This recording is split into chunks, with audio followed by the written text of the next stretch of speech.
Hello বন্ধুরা, কেমন আছো? আশা করছি সব ভালো আছো। তো বন্ধুরা, এই মুহূর্তে আমরা বোলপুর কেদারনাথ মন্দিরের সামনে রয়েছি।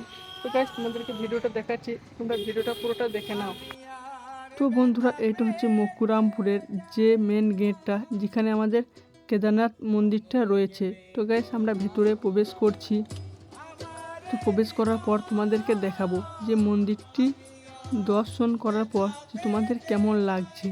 তো গাইস, ভিডিওটা প্রথম থেকে তোমরা লাস্ট অবধি দেখতে থাকো, তাহলে দেখতে পাবে যে মন্দিরটার মধ্যে কি রয়েছে।